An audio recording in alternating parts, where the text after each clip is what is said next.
So I grew up in Koivisto, Minnesota, which is a small town, about 2,700 people, hour west of Minneapolis, Minnesota. Grew up on a little 9-hole course, just kind of taking my bike up there as a kid and getting as many holes as I could. And didn't grow up with a ton of money and able to play a lot of like the AJGA stuff. I didn't play much of those, just kind of dug it out of the dirt in Koivisto.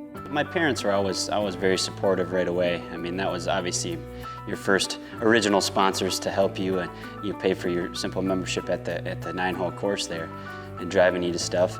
I have a very supportive wife that wanted to move down to Arizona with me. Spent about 2.5 years playing on mini tours and in the States and some Monday qualifiers.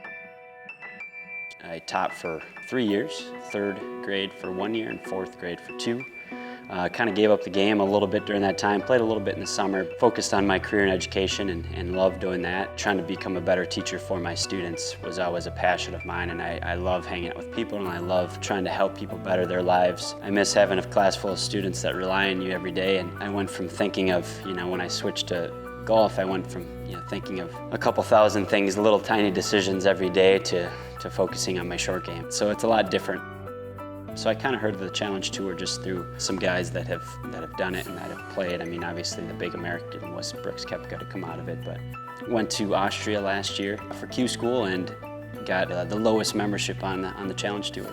I've always just looked to the European Tour as something that I've always wanted to play on, and a very well-run tour, something that would be a dream to play at the top there too.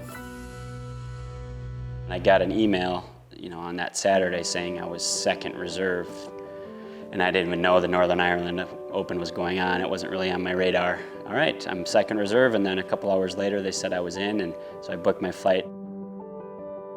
I think a lot of golfers believe that they play the best when they have the least expectations. For me, it was just really, wow, this is a great opportunity to come here and play in a country I've never played in, and to be able to get off to a good start the first day, and then, okay, yep, it was great. And it does take a week to really change your life in this game, and I think that's kind of what happened for me.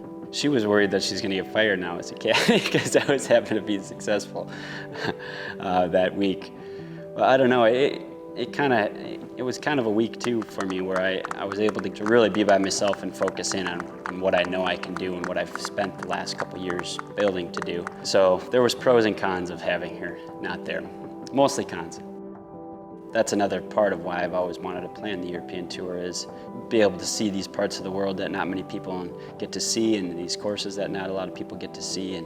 And so I'm very much looking forward to being able to travel, and Jane can travel with me, and that we can just have fun along the road and try to keep being successful in some of these golf tournaments. I didn't know where I was going to be in 2 weeks' time, a couple weeks ago. So 5 years, I don't know. I want to hopefully continue to play professional golf at the highest level.